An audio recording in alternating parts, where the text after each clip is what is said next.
안녕하세요. 스위스롤 팟캐스트의 강성입니다. 제가 좀 바빠서 파이널 3차전 리뷰를 못 올렸는데 어제 있었던 파이널 4차전 리뷰를 일단 해보도록 할 거거든요. 그런데 4차전을 얘기하려면 3차전에 무슨 일이 있었는지를 좀 알아야 돼가지고 그래서 제가 최대한 간략하게 3차전과 4차전을 다 얘기해 보도록 할게요. 오늘 좀 얘기할 게 많아서 바로 들어가 보도록 하겠습니다. 우선 3차전에 굉장히 많은 일이 있었는데 우선 가장 먼저 얘기해야 될 것은 인디애나의 타이리스 할리버튼이라고 생각을 해요. 할리버튼이 1차전은 마지막 위닝샷 말고는 사실 뭐 이렇다 할 활약도 없었고 2차전도 뭐 할리버튼 활약이 뭐 그냥 그랬죠. 할리버튼은 제가 보기에는 올바른 방법으로 게임을 하기를 좋아하는 선수예요. 상대 수비를 로테이션 돌리고 우리 편에서 노마크인 선수를 찾아서 패스를 하고 그때그때 상황에 맞춰서 그 상황에서 가장 올바른 선택을 하고 그렇게 플레이하기를 좋아하는 선수거든요. 2차전이 끝나고 올 NBA 팟캐스트에 아담 마리스가 굉장히 흥미로운 컨셉을 얘기했어요. 할리버튼의 상황을 지난해 덴버의 미네소타 시리즈에서 있었던 자말 머레이와 비교를 하면서 한 5차전이었나? 워밍업 때 자말 머레이가 슈팅 연습을 하나도 안 하고 계속 플로터 연습만 하고 있더래요. 그래서 왜 이것만 연습을 하냐고 했더니 자말 머레이가 어차피나 경기 때 이 플로터 찬스 말고는 다른 좋은 찬스가 안 나와 라고 했대요. 미네소타의 디펜스가 진짜 숨막히고 제가 지난해 리뷰할 때 포인트로 얘기했던 것처럼 고베어의 드랍에 공략할 수 있는 유일한 슛이 플로터다라고 얘기를 했었는데 그래서 아담 마리스가 얘기한 게 할리버튼은 B- 샷을 헌팅해야 된다라고 했어요. 저는 이거 듣자마자 너무 무슨 말인지 확 공감을 했거든요. 할리버튼 같은 선수들은 올바른 방법으로 플레이하기를 좋아하고 그러니까 단순히 좋은 슛 찬스를 노리는 게 아니라 훌륭한 슛 찬스 B 플러스 샷을 노리는 게 아니라 A 플러스 샷을 만들 때까지 계속해서 그 순간순간 이게 맞다고 생각하는 올바르다고 생각하는 플레이를 하거든요. 좋은 찬스가 아니면 안 던져요. 왜냐면 농구를 스마트하게 하는 선수들은 그게 좋은 농구가 아니란 걸 알기 때문에 좋은 찬스가 아니면 잘 안 던지려고 하거든요. 예전에 요키치도 좀 비슷했어요. MVP가 되기 전에 요키치는 항상 패스를 좀 먼저 생각하고 팀 동료들을 살려주는 플레이를 먼저 하려고 했는데 그러다가 어느 순간 깨달은 거죠. 아, 이게 패스만 해서 되는 게 아니라 결국에 내가 스코어링을 할 수 있다는 것을 증명을 해줘야 동료들한테 패스도 더 쉬워지고 내가 좋아하는 올바른 플레이를 할 수 있다는 거를 알게 된 거죠. 그리고 나서는 지금의 MVP가 된 건데 저는 할리버트한테도 이게 지금 필요하다고 이제 2차전이 끝나고 생각을 했었거든요. 어차피 이 역사적으로 좋은 OKC의 디펜스를 상대로는 A 플러스 샷을 만들어내기 힘들다는 것을 인정하고 3차전부터는 그냥 B- 샷이라도 할리버튼이 그 정도 찬스만 있으면 적극적으로 스코어링을 좀 노려야 된다고 생각을 했거든요. 그래야 OKC의 디펜더들이 할리버튼이 스코어링을 할 의지가 있다는 거를 알게 되고 그걸 의식하게 되고 그래야 팀메이트들한테도 더 좋은 찬스가 나는 할리버튼 스타일의 게임이 풀릴 거라고 생각을 했어요. 그런데 3차전에서 다른 조정도 물론 중요했지만 무엇보다 제가 가장 먼저 얘기하고 싶은 가장 중요한 것은 할리버튼이 이 B- 샷이라도 던지겠다라는 마인드로 바뀐 게 정말 가장 컸다고 생각을 하거든요. 1쿼터 중반부터 보여준 할리버튼의 모습은 확실히 이번 경기는 B- 샷이라도 던진다는 완전히 기존과는 전혀 다른 마인드로 나온 모습을 볼 수 있었죠. 이전 경기들에서는 잘 안 던졌을 수비가 앞에 있는데도 막 미드레인지 슈팅을 적극적으로 던지거나 돌파를 하면서 슈팅을 더 던지겠다는 마음을 경기 중에 보여줬거든요. 들어가지 않더라도 일단 샷 퀄리티가 원하는 만큼 좋지 않더라도 스코어링을 일단 보겠다는 마인드가 보여지니까 OKC 선수들도 더욱 할리버튼한테 반응을 하고 또 이게 몇 개 들어가기 시작하니까 할리버튼이 더 자신감을 가지고 던지게 되죠. 할리버튼 2쿼터에 탑에서 케이슨 월러스가 바로 앞에 있는데 패스 페이크 후 월러스가 그렇게 멀리 떨어지지 않았는데도 B- 샷임에도 불구하고 던지고 이게 또 들어가고 4쿼터에도 중요한 포지션이 있었죠. 탑에서의 3점도 케이슨 월러스가 조금 떨어졌지만 그렇다고 또 완전 와이드 오픈은 아닌 것 같은 B- 샷임에도 던지고 이게 또 들어가고 이런 마인드가 저는 3차전에 굉장히 경기의 승패를 가르는 중요한 요소였다고 생각을 합니다. 이외에도 인디애나가 3차전에 공격에서 여러 가지 조정이 있었거든요. 가장 쉽게는 2차전에서 시아캄이 셰이 기저스 알렉산더의 매첩을 잡고 있을 때 이게 그나마 인디애나가 가져갈 수 있는 가장 좋은 미스매치임에도 불구하고 선수들이 이 시아캄을 못 찾았어요. 뭐 벤 메서린이 이때 막 돌파를 하고 챗 홈그랜 앞에서 컨테스트 하는데 뭐 슈팅을 던진다든가 이런 장면들이 있었는데 3차전에는 적극적으로 시아캄을 찾았고요. 2차전에 시아캄 포스트 터치가 단 1회밖에 없었는데 3차전에는 일단 페인트 터치가 20번 있었고요. 거기다가 시아캄이 네일 부근에서 볼 터치를 늘리면서 적극적으로 핸드오프나 아이솔레이션을 하게 했고요. 3차전에서 시아캄의 네일 부근에서의 터치가 8번인데 3차전 이전까지 이전 4경기에서 시약함의 네일 터치의 총합이 8번입니다. 그러니까 인디애나가 강조했던 부분을 알 수 있겠죠. 그리고 또 할리버튼을 오프볼 액션을 더 많이 사용하면서 3차전에 할리버튼이 오프볼에서 시작을 해서 핸드오프로 공을 받은 횟수가 13번이거든요. 이 횟수는 플레이오프와 정규 시즌 통틀어서 두 번째로 높은 숫자입니다. 그래서 뭐 공격에서는 이런 조정들이 있었지만 결국에 가장 중요하다고 생각했던 포인트는, 그리고 지금 3차전과 4차전까지 계속해서 벌어지고 있는 릭 칼라일 감독과 마크 데그널트 감독의 수싸움의 포인트는 OKC 공격에 대한 싸움이라고 생각을 하거든요. 2차전에 제가 OKC가 쉐이가 볼 핸들링을 하고 볼 스크린을 굉장히 하프코트 근처에서 스크린을 걸어주는 굉장히 하이 피켄롤을 하면서 쉐이가 돌파할 수 있는 스페이스를 마련해 주는 게 키였다고 했잖아요. 그래서 2차전 끝나고 저는 조금 릭 칼라일 감독의 대처가 이해가 안 되는 게 있었어요. 미네소타 경기도 좀 비슷한 양상이 있었는데, 미네소타가 OKC의 하이볼 스크린의 픽업 포인트를 굉장히 높게 잡으면서, 그러니까 멀리서부터 쉐이를 막음으로써 쉐이가 이런 스크린을 통해서 돌파를 할 공간을 가질 수 있게 해줬는데, 미네소타와 OKC의 3차전 영상을 제가 만들었듯이 미네소타가 전술 조정을 했던 거는 픽업 포인트를 오히려 낮추고 자연스럽게 쉐이가 좋아하는 미드레인지 지역으로 스피드가 붙은 상황에서 들어오지 못하게 하고 페인트를 좁히고 하면서 성공을 거뒀거든요. 그렇기 때문에 저는 인디애나의 픽업 포인트를 보면서 왜 저 하이볼 스크린을 저렇게 높이서 픽업을 하지? 픽업 포인트를 거의 자유투 라인 가까이로 낮춰야 되는 거 아닌가? 왜 이렇게 수비를 하지라는 의문이 계속 있었거든요. 그리고 하이 피켄롤 수비를 하는 방법도 계속해서 네마드가 상대 스크린을 당한 다음에 그 스크리너를 넘어서 이거를 고 오버한다고 하는데, 오버에서 스크린을 타고 들어가는 쉐이의 뒤에서 계속해서 네마드가 쫓아가는 그림으로 막았거든요. 그래서 미국 현지에서도 그렇고 저도 그렇고 이해가 안 가는 게, 왜 이 스크린을 오버로 막는지, 스크린을 언더로 가면 스크린도 안 걸리고 쉐이의 돌파도 막을 수 있는 건데 왜 이렇게 하는 건지 되게 이상했어요. 그러니까 스크린을 오버로 커버할 때랑 언더로 커버할 때 장단점이 다 있거든요. 스크린을 언더로 커버하면은 상대의 돌파를 막기가 쉬워요. 왜냐면은 이 커버리지는 상대의 핸들러와 상대의 스크리너와 그 다음에 수비가 골대에 가깝게 서 있기 때문에 돌파를 막기에 좋은 커버리지고, 반대로 핸들러와 스크리너, 수비순으로 배치가 되기 때문에 수비와 상대 핸들러 거리가 멀고, 그렇기 때문에 위협적인 풀업 슈터들한테는 거의 자살 시도와 같은 커버리지예요. 그런데 이 OKC의 거의 로고 근처에서 하는 피켄롤에 언더로 가야 되는 거 아닌가 생각하는 이유는, 돌파를 막기도 좋고 단점이 풀업 슈팅이 약하다는 건데, OKC가 스크린을 거는 위치를 생각을 해보면 로고 근처에서 풀업 슈팅을 던지는 핸들러가 리그에 몇 명 없거든요. 쉐이는 뭐 스테픈 커리, 뭐 릴라드, 트레이언 같이 딥3가 있는 핸들러가 아니기 때문에 스크린을 언더로 커버할 때 단점도 없거든요. 그렇기 때문에 왜 계속 스크린을 오버해서 커버하면서 돌파를 저렇게 주는 거지라는 생각을 계속하고 있었어요. 그런데 저도 이게 더 이상한 게, 이렇게 저 같은 사람도 쉽게 생각하는 거를 인디애나의 리칼라의 감독이 모를 리가 없거든요. 최근에 잭 로우의 팟캐스트에서 제크가 얘기한 게 있거든요. 여러분들이 생각하는 NBA 전술이 안 좋다고 생각하는 감독들하고 잠깐만이라도 얘기를 해보면 이미 이런 감독들조차 10수 이상을 앞서서 생각을 해서 나온 전술들이고 우리가 따라잡을 수 없는 깊이를 다 가지고 있다라고 얘기를 하거든요. 하물며 지략이 없다고 평가되는 감독들도 그런데, 리칼라의 감독은 현재 지금 NBA에서 가장 크리에이티브한 감독 중 하나거든요.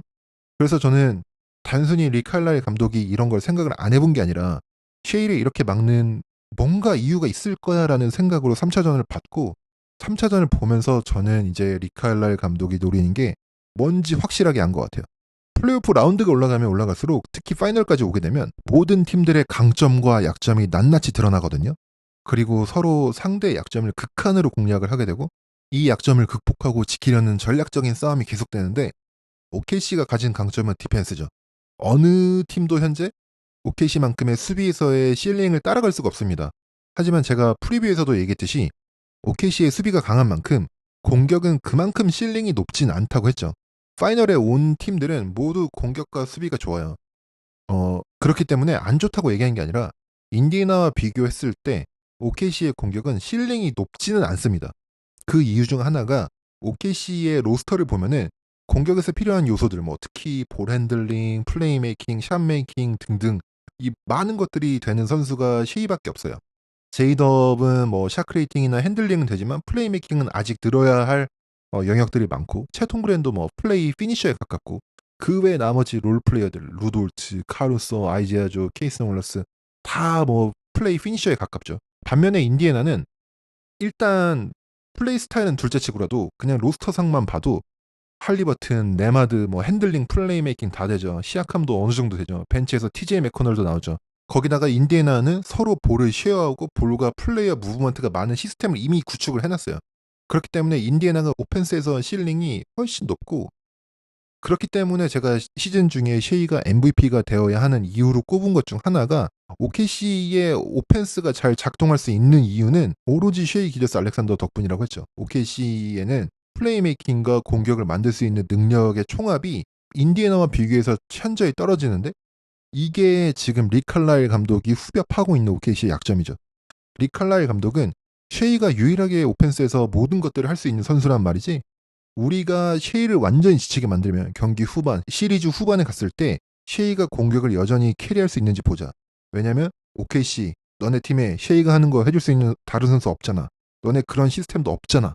를 진짜 집요하게 공략하고 있는 거거든요. 이거를 어떻게 했는지 3차전을 예로 들어서 설명을 드릴게요. 3차전의 인디애나의 수비의 핵심은요, 볼 프레셔예요. 3차전에서도 OKC의 하이 피켄롤에 인디애나가 뭐 블리츠, 앳더 레벨, 스위칭 많은 커버리지를 믹스해서 사용을 했지만, 결국에 주로 보았던 게 마일스 터너가 낀 스크린 액션에서 터너가 드랍을 하고 네마드가 여전히 스크린을 고 오버하면서 쉐이를 뒤에서 따라갔거든요. 그런데 바뀐 점은 터너가 쉐이의 스크린을 타고 나올 때 좀 더 쉐이 쪽으로 붙어주면서 볼의 압박을 가해줌으로써 쉐이가 스크린을 타고 골대로 스트레이트 돌파를 하는 게 아니라 동선이 계속 옆으로 밀려나거든요. 그러면서 네마드가 다시 복귀해서 쉐이한테 붙을 시간을 벌어주고요. 2차전 끝나고 할리버튼이 인터뷰에서 말을 했듯이 우리가 이 볼 스크린에 플랫하게 있을 수 없다. 그러니까 너무 저항 없이 보내주면 안 된다는 얘기를 했어요. 그게 일단 3차전에서 바로 적용이 된 거예요. 2차전과 똑같이 쉐이가 돌파를 하고 뭐 그렇게 하지만 돌파를 할 때 저항이 더 세고 쉐이의 동선이 길어지면서 쉐이가 2차전보다 조금 더 노력을 하게 만들었어요. 그리고 네마드가 쉐이가 오프볼로 공을 받으려고 할 때도 계속 볼을 디나이 하면서 쉐이가 더 움직이게 만들고, 그러다가 결국에 공을 아예 못 받는 포지션도 많았거든요. 거기에다가 아주 중요한 스탯이 하나 있는데 3차전에 쉐이가 공을 몰고 하프코트를 넘어올 때 인디애나가 쉐이를 막아선 픽업 포인트의 평균 거리가 얼마인 줄 아십니까? 65피트입니다. 그러니까 대부분 하프코트도 넘어오기 전에 이미 픽업을 했다는 거고, 이런 포지션들에서 쉐이가 공을 몰고 하프코트를 넘어오는 시간이 거의 7초가 걸렸고, 쉐이가 하프코트를 넘어오기 전에 첫 패스를 받을 때 가장 가까운 디펜더와의 거리가 6피트 이하, 그러니까 1.8m 이하로 서로 손이 뻗으면 닿는 거리거든요. 아주 하프코트를 넘어오기 전부터 밀착 마크를 당했다는 스탯이죠. 미네소타가 픽업 포인트를 낮추면서 보여준 조정과는 아주 다른 생각을 갖고 있는 릭 칼라일 감독의 접근이죠. 이 수치는 쉐이가 이번 시즌과 플레이오프는 물론이고 쉐이의 커리어상 가장 프레셔가 강한 디펜스였고요. 그러니까 쉐이로 하여금 스크린 액션에 더욱 강한 볼 프레셔를 만나게 하는 것, 그리고 볼 잡는 것 자체도 힘들게 하고, 그 다음에 하프코트를 넘어오는 것조차도 쉽게 못하게 하고, 거기다가 2차전에 쉐이에게 좀 더 쉬운 공격과 함께 쉬운 패스 리드를 만들어주기 위해서 마크 데그널트 감독이 더 시도한 게 뭐라고 했죠? 쉐이의 포스트업이죠. 쉐이가 포스트업을 하면서 상대가 헬프를 안 오면 턴어라운드 미드레인지 던지고, 헬프를 오면 포스트에서 쉽게 상대가 어디에서 오는지 보고 패스를 할 수 있는 쉐이의 포스트업을 늘리는 조정을 했다고 했죠. 3차전에 이 포스트업에 대한 조정도 릭 칼라일 감독이 가져옵니다. 2차전에서는 쉐이가 포스트업을 하면 바로 쉐이 앞에 있는 선수를 막고 있던 디펜더, 이거를 쉐이가 패스 한 번이면 공을 빼줄 수 있는 선수다라고 해서 원 패스 어웨이라고 하는데, 이 원 패스 어웨이에 있는 선수가 와서 더블을 하거든요. 그러니까 쉐이가 바로 그냥 쉽게 공을 빼주면은 이게 공이 돌면서 3점을 먹혔는데, 3차전에서는 더블을 오는 커버리지를 리칼라일 감독이 섞습니다. 우선 똑같이 원패스 어웨이에 있는 선수가 더블을 와도 그 다음에 있는 수비수가 로테이션을 원패스 어웨이에 있는 선수에게 돌기 때문에 쉐이가 쉽게 누구한테 패스를 줘야 될지 찾아내지를 못하게 만들어요. 그리고 또 바로 이어지는 포스트업에서 이번에는 원패스 어웨이가 아니라 그 다음 로테이션에 있는 디펜더인 오비 토핀이 와서 더블을 하고 할리버튼이 채톰그랜과 루돌트 두 명을 다 막아야 되는 상황에서 루돌트 쪽으로 스틸을 하기 위해서 도박을 감행하면서 채톰그랜의 커딘을 열어줬지만 쉐이가 여기에 패스를 하지 않고 슈팅을 하죠. 어쨌든 이러한 더블팀에 대한 조정을 통해서 릭 칼라일 감독이 쉐이의 포스트업도 비교적 무력화시켰고요. 헬프가 단순히 원패스 어웨이에서 오는 것이 아니라 쉐이가 잘 못 보는 곳에서 헬프가 오고 미리 로테이션을 도니까 열려있는 공간이 반대편 코너인데, 쉐이가 키가 크거나 몸이 큰 선수가 아니기 때문에 이런 상황에서 포스트에서 반대편을 주기가 힘들어요. 왜냐면 이미 상대 디펜더가 몸을 막고 있기도 하고 그렇기 때문에 시야도 가리기도 하지만 상대가 막고 있기 때문에 쉐이는 그 패스를 상대에 넘어서 던져줘야 되거든요. 그러면 자연스럽게 당연히 공이 포물선을 그리거나 공이 가는 시간이 좀 걸리기 때문에 상대도 로테이션이나 클로즈에서 갈 수 있는 시간이 벌어지는 거죠. 그래서 리칼날 감독의 이런 조정이 효과적이었죠. 지금 볼 프레셔, 하프코트 넘어오기 힘든 거, 포스트에서의 더블팀 이런 쉐이의 커리어상 본 적이 없는 높은 압박감이 있는 수비를 인디애나가 선사하면서 리칼라일 감독이 결국에 노리고자 했던 거는 우리는 쉐이 네 손에서 공을 빼내려는 플랜이 아니야. 덴버나 미네소타가 했던 것처럼 블리츠에서 뭐 공을 패스하게 만들거나 그런 게 아니라 오히려 쉐이 너가 득점을 해. 클리브랜드 시리즈에서 도노반 미첼이 했던 것처럼 너가 득점을 하고 싶으면 너가 득점을 하게 해줄게. 다만 너가 공격을 하고 싶으면 좀 더 많은 에너지를 써야 되고 좀 더 많이 노력을 해야 되고 계속 하이 피켄롤에서 스크린 스플릿해서 돌파하고 원하는 대로 계속 돌파해봐. 마지막에 공격할 체력이 남아있나 보자. 만약에 쉐이가 지치게 된다면 OKC에 쉐이 말고 공격할 수 있는 옵션이 있어? 라는 질문을 던지면서 OKC 로스터의 공격 플레이메이킹과 크리에이션의 총합이 부족하다는 약점을 후벼파는 거죠. 3차전에서 4쿼터에 보시면요. 쉐이가 공격에서는 계속 이런 수비를 상대로 볼도 운반하고 샤크레이션도 하고 혹은 팀원들을 위해서 샤크레이션을 해주고 수비에서도 많이 뛰면서 그냥 플레이가 끊어지고 경기가 멈출 때마다 무릎에 두 손을 올리고 진짜 숨을 몰아쉬는데 진짜 힘들어 하거든요. 이게 쉐이가 지쳤다는 게 경기에서 너무 드러나요. 4쿼터 내내 수비가 뭐 그렇게 좋지도 않았는데 특히 마지막에 쉐이가 시아캄을 상대로 1대1을 하거든요. 그리고 이게 안 들어가고 인디애나가 역습을 하는데 시아캄한테 공이 들어가는데 쉐이가 뭐 거의 저항도 안 하고 시아캄이 굉장히 손쉽게 골을 넣거든요. 이게 사실상 결정타였고 경기를 지죠. 그리고 쉐이가 4쿼터에 총 3득점, 경기 전체적으로는 턴오버 6개를 범하면서 진짜 힘들어했고 특히 마지막에는 진짜로 지친 모습이 역력했죠. 3차전이 끝나고 쉐이가 인터뷰에서 뭐가 페인 같냐, 인디애나의 수비에 어떤 점이 어려웠냐라고 물어보니까 쉐이가 이 인터뷰에서 대답을 굉장히 바로바로 다 안 하거든요. 굉장히 생각을 좀 많이 하면서 대답을 하는데 이 질문에 대한 대답이 뭔지 잘 모르는 것 같았어요. 그리고 나서 나중에 말하는 게 내가 경기 중에 버즈아이 뷰, 그러니까 경기를 우리처럼 중계로 보는 그런 뷰가 아니어서 인디애나 수비가 뭘 한 건지 잘 모르겠다. 필름을 다시 보면서 생각해봐야겠다라고 했거든요. 그러니까 말하자면은 경기를 방금 마치고 온 이 MVP를 수상한 뛰어난 선수가 지금 나한테 무슨 일이 일어나는지 모르겠다라고 굉장히 혼란스러운 마음으로 경기를 끝내고 나왔다는 걸 얘기한 거거든요. 이렇게 쉐이가 경기 마지막에 지치고 공격에서 활약을 못 해주면 OKC는 문제가 더 커집니다. 인디애나처럼 플레이메이킹을 해줄 다른 선수가 있고 볼을 움직이는 시스템이 있는 게 아니거든요. 그리고 OKC는 패킹 오더라고 하죠. 공격에서의 서열이 확실한 팀이에요. 쉐이가 공을 잡고 모든 것을 공격에서 일단 1순위로 이니시에이트하고 그 다음은 제이덥, 그 다음은 뭐 채톰 그랜 이런 식으로 서열이 확실하게 있기 때문에 그렇기 때문에 뭐 OKC가 강한 면도 있는 거거든요. 공격에서 누가 공격해야 할지 모르는 팀보다 OKC처럼 확실히 서열이 있는 팀이 훨씬 더 강하죠. 그런데 문제는 이런 식으로 쉐이가 흔들려 버리면 OKC는 다른 방법을 택하기 힘들다는 겁니다. 이제 와서 갑자기 막 패스와 무브먼트 중심의 오펜스를 할 수도 없고 OKC는 원래 패스를 많이 하고 무브먼트를 중시하는 팀이 아니에요.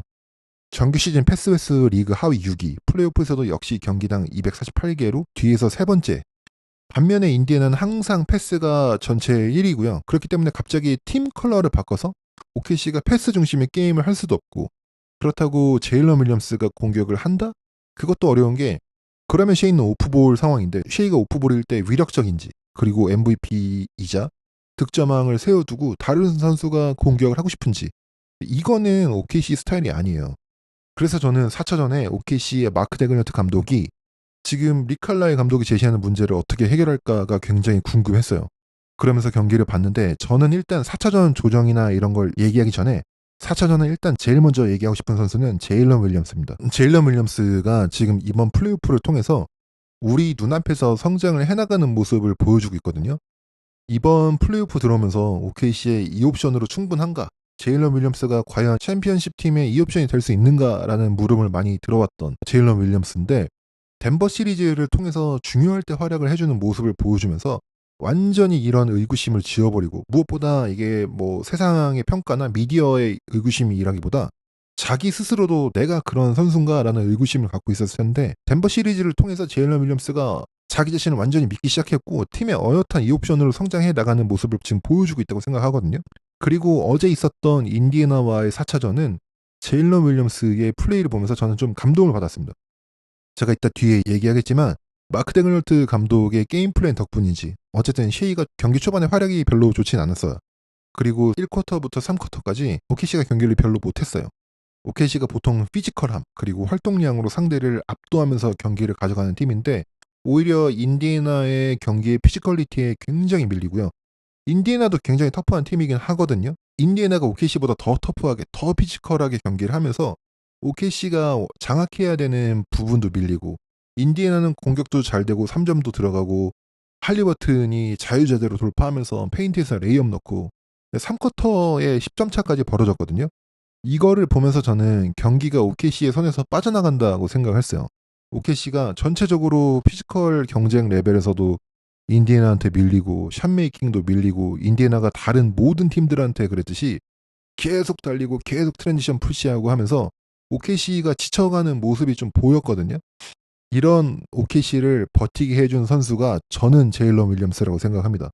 이번 4차전 조정에서 제일런 윌리엄스가 중요한 역할이 있었는데 일단 그건 나중에 설명을 하고 그거를 제외하고라도 제일런 윌리엄스가 이 경기에서 절대 지지 않겠다. 우리 편 모두가 약간 당황한 것처럼 보이고 피지컬 레벨에서 밀려도 나는 안 밀린다. 우리는 이길 거다라는 의지를 뿜어냈죠.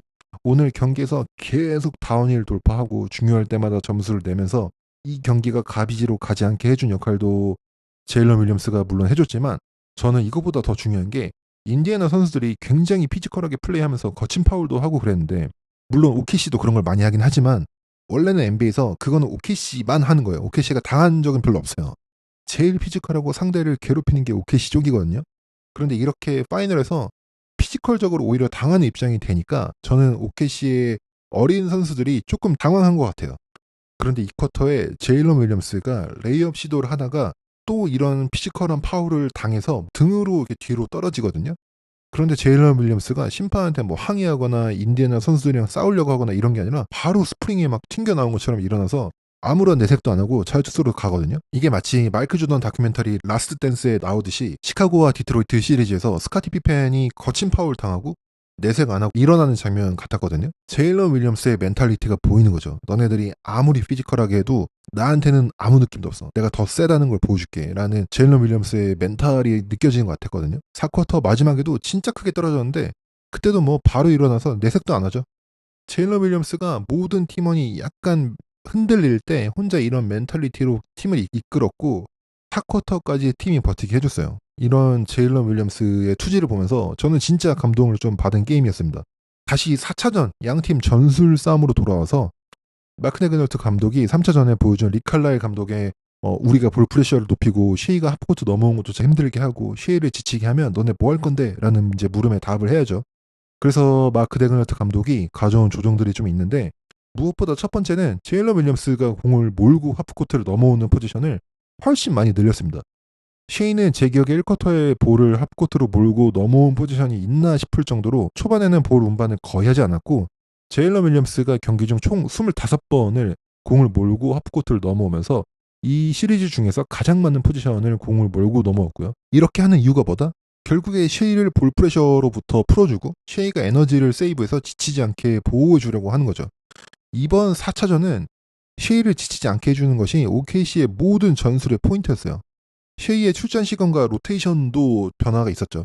출전 시간도 한 2분 정도 줄이긴 했지만 그것보다 중요한 게 셰이가 이번 플레이오프 지금 9경기 연속으로 1쿼터를 전체 다 뛰었거든요. 그런데 이번 경기에서는 1쿼터 4분 30초가 남았을 때 셰이가 벤치로 갑니다. 1쿼터를 다 뛰고 2쿼터 후반에 나온 것보다 계속해서 휴식 시간을 안배해주면서 체력 관리를 하겠다는 거죠.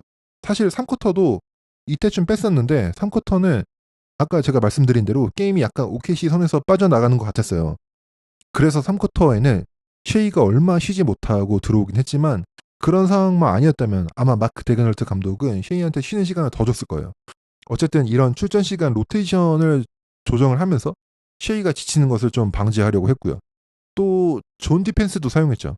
OKC가 종종 존 디펜스를 사용하면서 셰이가 수비에서도 쉴 수 있도록 해줬어요.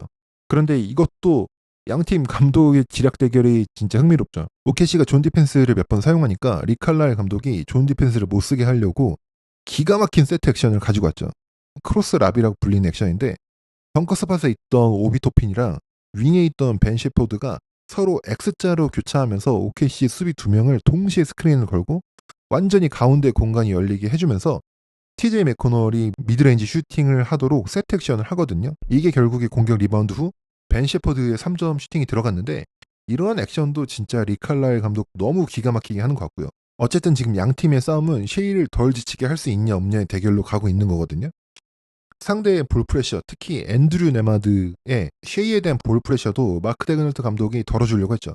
볼을 제일런 윌리엄스가 운반하는 뿐만 아니라 쉐이가 하프코트에서 공격을 해야 될 때도 제일런 윌리엄스가 볼을 몰고 오고 쉐이가 오프볼일 때 앤드류 네마드의 볼 프레셔가 너무 강하고 3차전에서도 종종 쉐이가 아예 볼을 받지도 못하는 상황이 나오니까 마크 데그널트 감독이 다른 선수가 쉐이한테 오프볼 스크린을 걸어주고 쉐이가 이 오프볼 스크린을 통해서 앤드류 네마드의 볼 프레셔를 떨치고 공을 받고 그 다음에 공격을 하게 했죠. 쉐이에게 핀다운 스크린을 걸고 쉐이가 공을 받는 플레이를 OKC에서는 투다운이라고 부르거든요. 투다운. 이 플레이도 한번 하고요. 아니면 하텐슈타인이 공을 핸드오프해주는 식으로 쉐이가 공을 받게 하면서 앤드류 네마드의 볼 프레셔를 떨쳐주고 그래서 궁극적으로는 쉐이가 지치는 것을 막아주려고 하고요. 2차전에서 성공적이었던 쉐이의 포스트업을 리칼라일 감독이 헬프가 오는 방향과 로테이션을 빠르게 하면서 쉐이의 포스트업을 제어하는 모습도 보여주었는데 이거를 또 마크 데그널트 감독이 4차전에 카운터를 쳤죠. 방금 봤던 쉐이의 핀다운 스크린을 받고 공격을 하는 투다운 플레이에서 쉐이가 공을 받고 공격을 한 지점이 어디죠? 자유투라인 부근인 네일 지점이죠. 여기서 공을 잡는 게 우연이 아닙니다. 포스트에서는 원패스 어웨이가 아닌 지역에서는 더블팀이 오면 잘 보기가 힘들고 대처하기가 힘든데 이렇게 네일 지역에서 공을 잡으면 쉐이가 여전히 위력적인 미드레인지 거리면서도 코트의 중앙에 있기 때문에 헬프가 어디서 와도 일단 헬프를 볼 수 있고 패스가 거의 다 원패스 어웨이이기 때문에 그래서 쉐이의 포스트업을 네일에서의 아이솔레이션으로 바꾼 것도 마크 데그널트 감독의 조정이죠. 이렇게 쉐이를 지치지 않게 하는 조정과 쉐이의 공격을 편안하게 해주려는 조정을 가져갔는데 어쨌든 경기는 4쿼터 들어갈 때 OKC가 7점을 뒤지고 있었거든요. 그리고 4쿼터 클러치 타임 전에 7점 차에서 OKC의 공격이 별로 안 좋았어요. 인디애나가 수비가 워낙 좋았어서 OKC가 좋은 퀄리티의 슛을 만들어내지 못했는데 여기서 진짜 중요했던 게 챗 홈그랜의 활약이죠. OKC가 공격이 계속 안 좋았는데 챗 홈그랜이 오펜스 리바운드를 계속 가져가면서 2번 풋백 득점을 하고 한 번은 밖으로 쳐서 보내주면서 쉐이가 레이업 득점을 하게 해주고요. 사실 OKC의 공격이 안 좋았기 때문에 이 오펜스 리바운드가 없었다면 4쿼터의 경기가 점수가 완전히 벌어지면서 경기가 끝날 수도 있었어요. 그렇기 때문에 챗 홈그랜의 이 오펜스 리바운드들이 진짜 중요했고 또 OKC의 슈퍼파워는 디펜스라고 제가 지금 계속 얘기를 하고 있는데 결국에 4쿼터에 OKC가 점수차를 잡을 수 있었던 이유는 이 디펜스거든요. 그 중에서도 챗 홈그랜의 디펜스가 진짜 중요했습니다. 인디애나가 OKC의 빅맨들을 볼 스크린 액션에 껴놓고 공략을 할 때 OKC가 수비 커버리지를 빅맨들이 스크린의 레벨까지 올라오는 커버 방식을 보여주면서 롤을 하는 터너에게 공간이 열리고 이때부터 OKC 수비가 로테이션을 돌게 되면서 1쿼터부터 4쿼터 중반까지 좀 고전을 했거든요. 그런데 4쿼터 후반에 챗 홈그랜이 플로어에 있을 때 OKC가 수비 커버리지를 스위칭 디펜스로 바꿨어요. 이거는 인디애나의 볼 스크린 액션을 할 때 로테이션을 돌지 않겠다예요. 대신 인디애나가 챗 홈그랜을 공략을 하는 위험이 있거든요. 할리버튼이 홈그랜을 계속해서 1대1로 공략을 하고 네마드가 공략을 하고 했는데 이 스위칭이 되는 상황에서 챗 홈그랜이 이런 디펜스 포지션을 잘 막으면서 넘어갔기 때문에 OKC가 점수차를 따라잡을 수 있었죠. 그리고 공격에서는 3차전보다 덜 지치고 그다음에 관리가 된 쉐이가 활약을 해줬죠.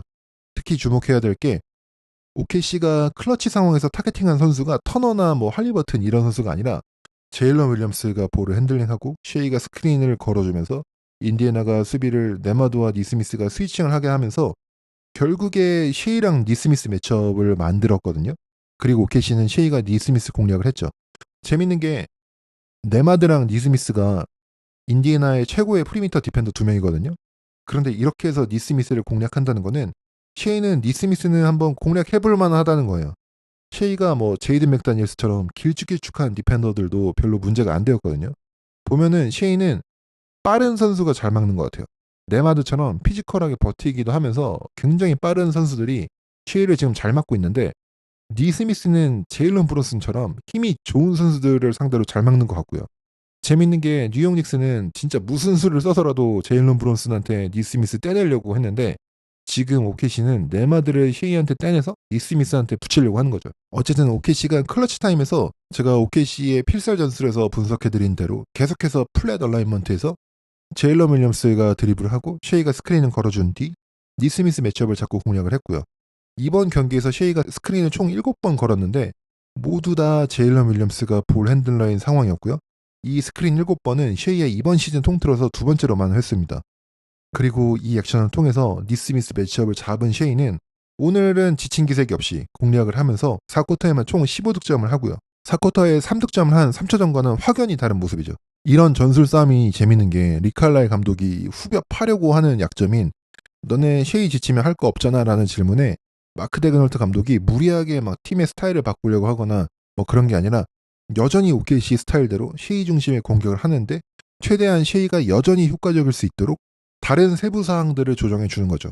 마치 우리는 이 스타일로 시즌 68승을 했고 우리는 이 스타일로 이길 거다라고 대답을 하는 것 같죠. 이번 4차전이 조금 되게 이상한 게임이긴 했어요. 인디애나는 다 잡은 게임 놓친 것 같은 느낌이고 OKC는 3점을 총 3개밖에 못 넣었거든요. 2025년에 NBA 파이널에서 3점 3개 넣는데 이긴다? 굉장히 이거는 게임을 스틸한 느낌이죠. 그리고 리칼라일 감독이 계속해서 아이솔레이션을 주면서 OKC의 어시스트를 굉장히 제한하고 있는데 1차전부터 트렌드를 보시면요. 1차전은 OKC가 총 필드골 39개, 그중에 어시스트 13개, 그리고 OKC가 졌죠. 2차전은 40개의 필드골, 25개 어시스트, OKC가 이겼죠. 3차전은 37개 필드골, 16개 어시스트, OKC가 졌죠. 그런데 4차전 37개 필드골, OKC의 팀 어시스트가 총 11개밖에 안 됩니다. 거기다가 쉐이는 어시스트가 0개였죠. 그런데 OKC가 이겼어요.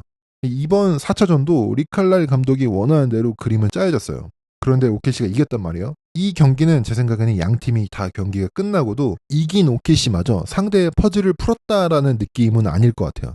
인디애나 같은 경우 아직도 OKC의 디펜스를 상대로 가장 좋은 슛 퀄리티를 만들 수 있는 액션이 뭔지, 어떤 방식으로 공략을 해야 되는지를 못 찾은 것 같거든요.